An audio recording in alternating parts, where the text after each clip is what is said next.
Yes, guys, what's going on? Welcome to United Daily Live. I am AdamMcKola. We are back here on AdamMcKola TV, and I hope you guys are all doing well on this Friday evening, afternoon, morning, depending where you guys currently are. For me, it's afternoon because we are live at 12 o'clock UK time every single day, apart from Monday when it takes a later slot of around 10:30 because of the Premier League Gazette being uploaded at that 12 o'clock slot. So make sure you're hitting that subscribe button, liking, commenting, sharing, and keeping it locked to AdamMcKola TV. And in today's United Daily Live, we are looking at Manchester United's plans on returning to training and how that could be happening in the next month. Then we look at PSG's reported interest in Diogo Dalot. Dortmund now being confident that Sancho could stay at Dortmund, and Fred's comments on who the best young player is at Manchester United. We'll be looking at all those things here on AdamMcKola TV on United Daily Live. So keep your thoughts coming in as well. How's everyone doing in the comments? I can already see Josh, Lee, Keegan, Gavin, Filth, Case, Archie, Tanay, Gary, The Champ, Regatale, Manav, Jake, Iconish, everybody in the comments. So thank you very much for joining us. And if you're not watching us live and you're watching us later, like many do, then thank you guys for joining us as well, because no matter how you tune in, you're keeping it locked, and I do appreciate it. So we look at Manchester United's potential and a plan for return and where these headlines have come from today, because if you look around, you see a Manchester United plan return in May, Manchester United plan training return in May. So we need to see where have these quotes and these headlines come from. And those quotes and those headlines have come from sorry, not Kieran McKenna, what's his face now, the chap, how can I forget his name? He used to play for Manchester United as well. Let me find this article. You think I would have found it? Here we go, we've got it. How can I forget his name? What was his name? Or was it Kieran McKenna? Having a mare here on AdamMcKola TV. It was Kieran McKenna. Oh God, I knew what I was talking about. So Kieran McKenna's been speaking with the Manchester United app. And what he has said is, at the moment we are working towards, touch wood, the lockdown loosening after the next deadline and being able to return to some sort of training. We are working to that schedule at the moment, but if we have to push back again, we've got a plan B and plan C prepared. I think everyone is probably aware that the league has to take precedence in terms of if there was a limited timescale. That is something that has been discussed. Obviously, the FA Cup is important for country and important for us as a club as well. The schedule is looking tight towards the end of the season. It seems the European competitions are really keen to start in August as well. What is not in question is all players will need a training block to get back up to speed. They're maintaining a higher level of fitness and certainly training at a higher level than on an off season. So we don't expect there to be too much of a drop off in terms of fitness and general conditioning. At the moment, we are working off the premise that we'll have a short window of training, maybe 3 weeks or so before we return. So when you think about that, that's actually the club potentially returning to training in May, with a return to football in mind for 3-4 weeks later in June, which is obviously subject to being moved, subject to more decisions being made, subject to more meetings and those kind of things. We heard UEFA having a meeting yesterday to decide how people will get into the Europa League and in the Champions League for next season, and there was all sorts of talks about coefficients and points per game and all this, that and the other. But UEFA have come out and said, hey, actually, it has to be on sporting merit. It has to be on sporting merit. So now, with that being said, it's kind of put the pressure on the Premier League to either finalise the season, which I think they already had the pressure on themselves to do anyway, because of the TV money, because of the finances, because of how important it would be to the clubs and the league itself, that they're already looking at getting the league underway.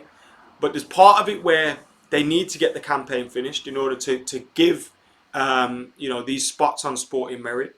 But it's also, UEFA have pointed out that it may not be possible because of guidelines or regulations or current laws that are in place from your government. And if that's the case, then they would still like it done on sporting merit, whether that's a playoff, points per game, etc., etc. So I can see this thing taking more twists, more turns, maybe even being another delay in when United will return to training. I can see that happening because of how volatile and how much of a moving situation this is. And like Malou says, nobody actually knows. Blair says this is definitely wishful thinking. And everyone else commented, yeah, it was Kieran McKenna. I had it right the first time. But it is true, nobody actually knows. Whilst they can have all these meetings, and whilst Kieran McKenna can say, well, we're planning on a return to football in May, these football clubs have to be ready. They always have to be ready because of the off chance that they can just say, right, you can be back in training in 2-3 weeks' time. So they have to be ready. They have to have a plan. They have to be good to go. Also, mentally for themselves, they have to stay preparing and working and all those kind of things. So it makes sense. But I'm still a little bit skeptical about this one. You hear that the Bundesliga is going to come back May the 9th, I think it was reported, behind closed doors. Now, if that was to be the case, I think that says a lot to other leagues in terms of what they can and can't do. But then we have a different government to Germany. We've had different protocol in place. We've had different amounts of testing. We've had all sorts of different, like each country is different and unique in its own ways and its own ways it can handle the situation. So I don't know if I can see United actually returning to training next month, but they are planning on doing that. They want to get back into training next month, and I suppose that's a good sign that it could all eventually be over. Matt says he didn't see this was live, and have I missed much? You haven't missed a whole load yet. We've just been looking at the story that United are planning on a potential return to training in May.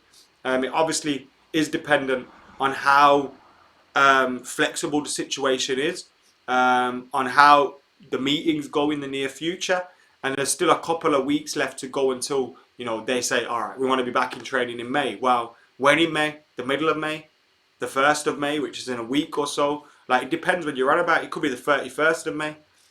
So it just depends how it goes. Blur also adds football matches need medical staff and ambulances. We've got none to spare. That's another thing. Morally, can football go ahead? If a player gets injured, I know some football clubs have, their own medical facilities and stuff, but they'll still need to use hospitals and things if worse come to worse. Is it morally right that sporting events can be going ahead where players might get injured and then take up, time of doctors and nurses that are needed elsewhere at this time? You've got to consider that as well. So there's a lot going on, but then you've also got to consider, okay, away from the leagues, away from the clubs, away from the decision makers, what if players don't want to return? What if players don't want to return? It's like Tom adds, I doubt the players would be willing to all stay away from their families and only concentrate on football. You're almost going to have to take them away from their families for a long, long time, especially if it's behind closed doors. Can you guarantee that they all will stay away from their family? What if they miss their missus one night and they just think, oh, let me just go see her for an hour or two. And then, I don't know, his partner has it, don't realise, passes it on. These things could happen. So, yeah, man. What German teams you going to be supporting now, says Prakar? Yes, because German football is probably going to be the first to return. What team will I support? Jadon Sancho FC. Is that who we're supporting? I think it's huge if we start training in May, says Glenn. It's a sign of a start of a return to normality, isn't it? It'd feel like pre-season and a long pre-season at that, but how about a football tennis tournament? Best players from every team settle it on the tennis court with a football, says Richard. Who would you pick for Manchester United? Who would you pick for Manchester United in that instance? Colin says, surely we shouldn't even be considering kicking a ball until a vaccine has been made and distributed. Couldn't trust Jack Grealish to stick by the rules, says Damien. And it's bang on. You couldn't control one player. You couldn't make one player stay behind closed doors. How are you going to do it with 20 squads of 25 or however many it is, plus additional staff, which you're probably looking at another 10, 15, 20 minimum extra staff. So you're looking at hundreds and hundreds of people, potentially 1,000 people. being involved in a match, being involved in the whole running of the thing. That's dangerous. That's dangerous.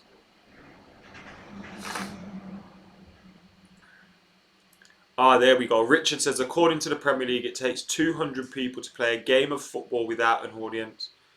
See, and what was the original thing? You remember when it first started coming in, there was no um, events to be had with over, was it 500 or 200 people? Um, as desperate as I am to have it back, the likelihood someone in football will contract it again, then what? Shut everything down again, void the season. It's true. It's very possible you can end up back in square one. It's also very possible the league and stuff could end up with with legal cases and all that kind of thing, which is very very possible if someone contracted it. Al, I can see your comments, mate. Well, I haven't seen any so far that I've read out. Otherwise, I would have read out. But I can see your comment there.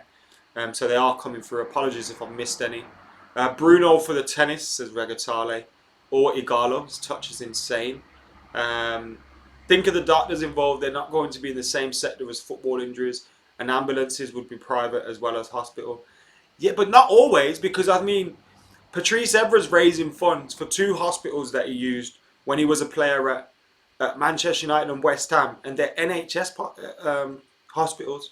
So you'd be surprised. Yes, they have those facilities, but I think for certain injuries you'd have to go to probably other hospitals. So that's where obviously you might know more on the situation than me, but that's my take on the things. Can you imagine Lukaku's first touch on the tennis court? Says Truthful Body. Just bin it now, says Lee. The low 30 mil, no chance is worth about 10. Well, we paid about 15, 16 million for him. I don't think we're going to get less than that. I could see it getting squeezed up a little bit. I don't think his value's been lowered at Manchester United, but I don't think it's increased much either. But the transfer market has moved on. Some could say it's a weird transfer market though, with the way everything is. And you'd probably be right in saying that. Talking about Delo and why, obviously, Hannah has commented regarding Delo in the comments. It's because PSG have reported with an interest in Diogo Delo and reported United want 35 million euros for him. Now, it's an interesting one. We heard Spurs were possibly interested in him. We heard Ole Gunnar Solskjaer may be willing to sell him because of the depth that we have in his positions, and of course Aaron Wan-Bissaka's form at right back. It's going to be very, very difficult for Diogo Dalot to get game time. I like Diogo. I want us to keep him part of the squad. What you don't want to do is get rid of him, tears it up. And while you get rid of him, you've got injuries to touchwood. Not we don't get injuries, but you have injuries to Wan-Bissaka or Brandon Williams or Luke Shaw. Diogo Dalot would be a massive, massive player to bring in. I actually think you could possibly put him ahead of Brandon Williams as well. But obviously Brandon Williams has had more game time recently. He's probably ahead of him in the pecking order. But I feel in terms of quality, in terms of what they bring to the team, I don't think there's much of a difference between them. And I don't think Brandon Williams, you could really say, is better than Diogo Dalot like that. I think Diogo's a good player. It's just a tricky one. Because if we can raise 25, 30 million for him in a position that we're well covered, invest that money elsewhere, then it probably makes sense. And for him as well, to be playing week in, week out makes sense. So it's an interesting one. Gavin says, poor Kimpembe if Diogo signs for PSG. Flashbacks. Yeah. How could we forget that when talking about Diogo Dalot and PSG? The shot, which was surely going over, hits the hand of Kimpembe or the penalty, and United are through. I'd consider selling Dalot in 2 years' time if he still hasn't developed and is still struggling with injuries. But until then, he needs to stay. Yeah, it's hard to tell, Al, when players are this young, whether their injuries are like, just a result of growing up and their bodies changing, getting taller, getting all these kind of, or is it they're just injury prone? Because you can see those things happen. Ryan Giggs used to get the odd little injury when he was coming through. Remember, his hamstrings were made of shit at one point. But eventually it didn't cause him long-term issues and he was able to get around that, and yoga and things like that probably helped. May as well cash in on the low. Wan-Bissaka, Laird, Williams or even Timbo were well stocked there, says Colin. If Delo goes, Fosu Mensah would likely become second choice right back. Delo is still young, he should stay at United, he's not that bad, says Mike. I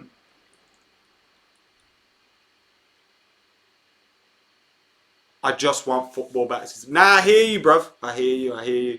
Who could step up from the youth into the first team next season, says Minnie. It's not news to anybody. But, you know, you're looking at the likes of Garner and Levitt potentially pushing on for midfield spots. Angel Gomez, if he's still here, hopefully getting his opportunity. I don't think there'll be a mass push from players. Now, you'll just probably see the few that have kind of got here start to settle in, start to bed down, unless we get massive injuries. Fred from last year and Fred this season are just two separate players. I haven't got indigestion at the moment. Thanks for asking. According to Sky Sports, United won't trigger contract extension for Paul Pogba and will look to sell him in this or next summer. There's a reason I didn't cover that story, and the reason is I think it's absolute bollocks. I just found it like even if United wanted to sell Paul Pogba this summer, which is still a possibility, we don't want to trigger his contract extension. Do you know how dumb United would have to be to not trigger that contract extension? Triggering that contract extension adds value to the player, adds value to any potential transfer fee. It makes United's life easier. So why would we not want to trigger that contract extension? Sky Sports being Sky Sports, I wouldn't read anything into it. I could have gone for the clickbait style today, and you know, occasionally we have to do what we got to do. But I thought, nah, I don't believe that, so I'm not giving it any air. Who's your player of the season? Wan-Bissaka for me, says Vishal. I'd probably agree with you. Wan-Bissaka, you've got obviously Marcus Rashford, Fred, Anthony Martial. But for me, Wan-Bissaka. Mengi, says Colin, possibly, yeah. Mengi's done very well. Done well in the 23s as well this year in the FA Youth Cup, which has been good. Would you be willing to loan Axel out to Leipzig in a deal for Upamecano, says Daniel. Why not just keep Axel? Or do you think Upamecano is better than him? I would be for keeping Axel Tuanzebe though. I like him. Yes, Riasa, thank you for joining us live. Absolutely appreciate it. Vikram says that Pogba news is pure bollocks, and I tend to agree. Even if he leaves, I don't agree with that story. It doesn't make any sense for United not to extend his deal. It just doesn't make any sense at all. So yeah, I'm not going with that one on this time. Guys, what are you saying about Diogo Dalot, about Manchester United's potential return? Any other stories that you want to see me report on here or read about or get some updates on? What about reports saying Zidane wants Pogba at Real Madrid? Let me have a look where that's come from today. Zidane, Pogba. Yeah, so it says Zinedine Zidane is intent on forcing a deal through for Paul Pogba this summer, with Manchester United's asking price lower than the 87 million they set last year. Yeah. Let me see, where's it come from? France, Lequit. Yeah. United aren't going to accept 80 million for him. We're not going to accept Maguire money for a World Cup winner in Paul Pogba, are we? Are we? Surely not. We're not. We'd be daft to do that. Daft to do that. But then, like I've said, we don't get Jack Grealish or anyone like that. And I don't think Jack Grealish is better than Paul Pogba, however big of a fan I am. But we don't get Jack Grealish unless we sell Paul Pogba. So if Ole Gunnar Solskjaer has had his heart set on getting Jack Grealish and Paul Pogba's leaving and we're moving forward, it is a possibility we still sell him, but we'd be daft not to trigger his extension because we just weaken our hand in the bargaining. Our priority should be Sancho and then go for the next big thing, Bellingham, says Vishal. Pogba Zidane must be about the 10th time this spring. It is a story that never goes away. Apparently his dad hinted at talks with Arsenal, says Riasa, but then he also denied them pretty much straight after as well. Those talks were scrapped a little bit Guys, get hitting that like button, get commenting, get sharing, get subscribing, get joining if you can, just like Glenn has. You get exclusive content, you can join the Discord forum, you get all sorts of goodies like avatars and emojis that you can use in the chat. You help support the cause, and of course you can get your questions in for Q&As and player interviews and things like that in the Discord forum, as well as have a good chat. So if you can support the channel, get involved. If not, hit that subscribe button as well, because subscribing helps support the channel. We're very, very close to 70,000 subscribers. We're very close to 70,000 subscribers. Right now, we are, how many subscribers are we away? We are 215 away from 70,000 subscribers. So get hitting that subscribe button right about now. My funk's old brothers. Gwilla Ballbag says Madrid ain't buying anyone. They haven't got much fundage, have they? So if they are going to be spending it, I can't see them spending most of their money on Paul Pogba, which makes his exit from Manchester United look more and more unlikely. Is that Benjamin with a dabbing emoji there? Pogba is still good if you think about it. He just needs to sort his head out. This game of football is mentality. I agree that Sancho is the most logical case. You think Newcastle could be a threat over the next few years if the takeover goes through, says Matt. Very big possibility. They're going to be chucking money at it. Now, obviously, you have... Damien corrects what I said and says his agent has denied it straight after regarding Thomas Partey to Arsenal. But in terms of Newcastle and whether they could challenge, of course they could potentially now. You got to think of FFP, and you know, with the way Man City are getting punished, that it's going to be a little bit more difficult for teams to just spend what they want. But they could do it in a more structured way, in a more, you know, slowly building kind of way. I could very, very much see that happening at Newcastle. They've got a massive stadium. They're a fairly big club in size. And, you know, when you look at the likes of, you know, when Chelsea and all those kind of guys got taken over, you know, I think Chelsea were a big club and they were in Europe and things like that. But I think Newcastle probably as big as they were. And with that takeover, if they spend the money correctly, you know, Steve Bruce, I love him, but if they get a different manager who knows how to spend that money, who knows where they could go. We have got a new member on AdamMcKola TV, and his name is Mike Smalling. Now, probably not the real deal, but Mike Smalling, thank you very much for joining AdamMcKola TV. Absolutely appreciate you. I think you're the 32nd member of the channel. If you can, head over to the community section. You'll find a Discord forum link. You'll find a link to the latest exclusive members video. If the link's not working for the Discord forum members, then send me a comment on that and I'll send you a fresh link and you can get joining us over there if you fancy it. But thank you very much for joining AdamMcKola TV. Get your comments, thoughts, get your questions in, get any articles that I've missed. Red's planning on returning to training in May. That's a possibility. And then we've got PSG interested in £30 million rated Diogo Dalot. Dortmund are confident Sancho could stay, but that seems to be a little bit of bluster. And Fred speaking about James Garner being the best young player at United. We are moving on to that story next. But first, we have got a super chat to read out, which is from Isaac. Isaac S. Prem. Oh, I remember Isaac. What's happening, bro? I can see your picture there. It says, I was at a fan cam in December. Missed those times, man. Isaac, thank you very much for getting involved, firstly. Thank you very much for your super chat. Thank you very much for coming on the channel and doing a fan cam with us. I recognise your picture, so yeah, man. That was good times, wasn't it? Hopefully we'll be back soon, doing more fan cams and doing more chats. Was it at Burnley that I spoke to you?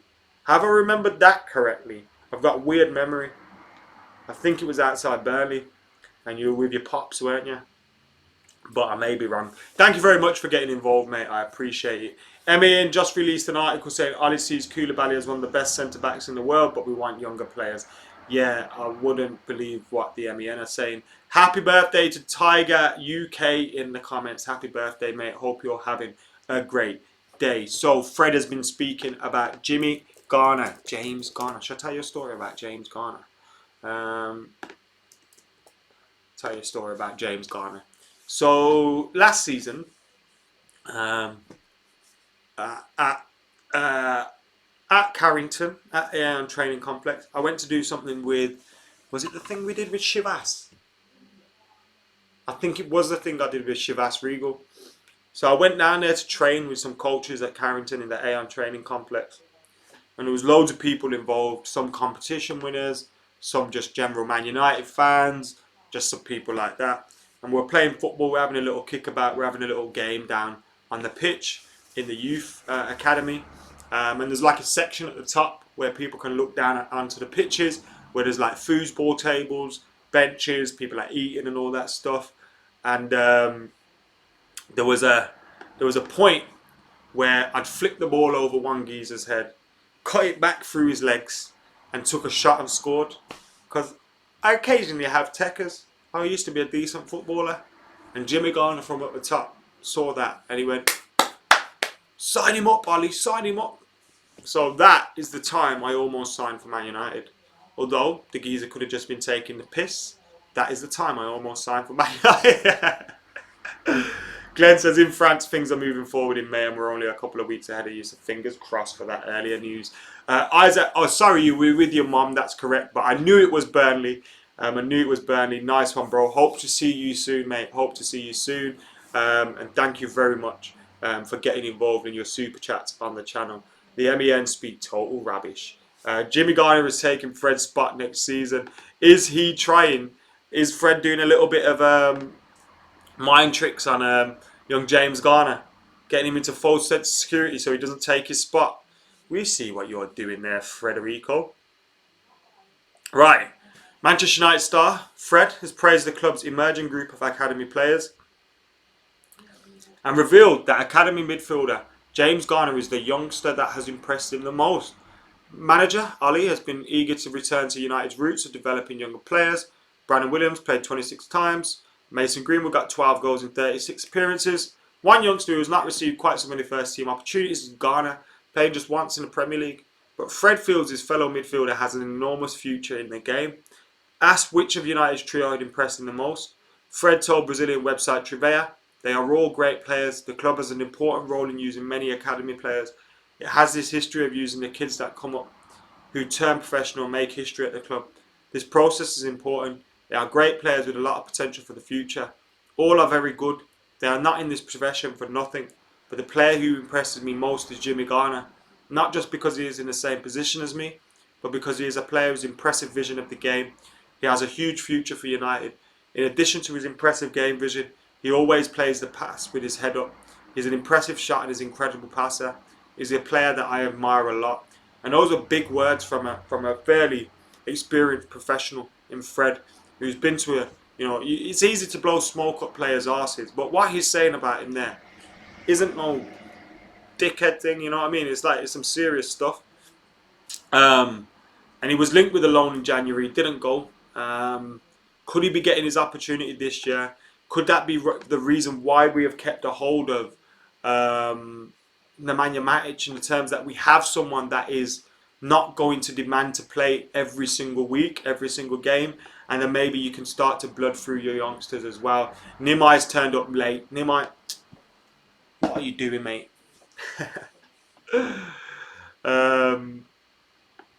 What else is going on in these comments? No Jika, sorry if I've said it wrong, says Garner and Gomez should get games. Yes, Heinrich says the Realist United channel. Thank you very much, brother. I appreciate that. Tiger, have a great birthday, whatever you're doing. Rum's out. He's watching AdamMcKola TV. Rian's missed the stream so far. Quick rewind if possible. Yes, just a quick recap on the news. Reds are planning on a return to training in May. Although that could be moved. Obviously, there's more meetings between the Premier League and all those kind of guys. That could be moved, and this recap's for you too, Nimai, so listen up.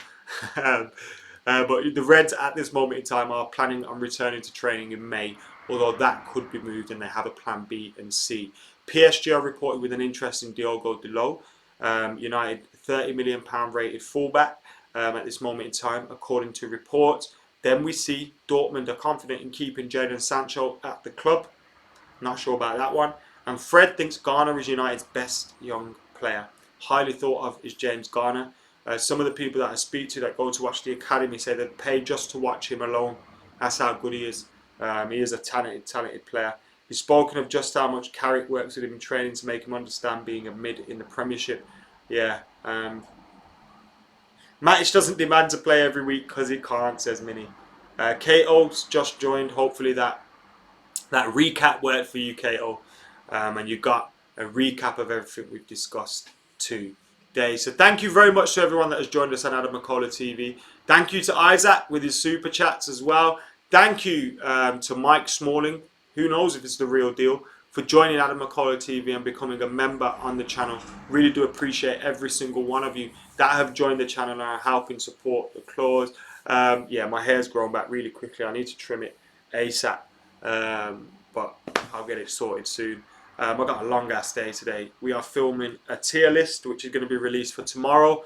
I'm filming something with Steve. I'm filming straight up MUFC with Dean for tonight. So make sure you're keeping it locked here on AdamMcKola TV. We got a busy day, a busy weekend, loads of stuff coming your way. We're keeping the content coming, so make sure you keep yourself tuned in to AdamMcKola TV. We're very, very close to 70,000 subscribers. So if you haven't, hit that subscribe button right now. I'm getting a bit hungry and I need a brew, so I'm going to head out of here. But thank you for tuning in. I've been AdamMcKola. I'm out of here. Before we go, check out yesterday's videos. They were pretty good. The Weekly United, Master Debaters, all that stuff.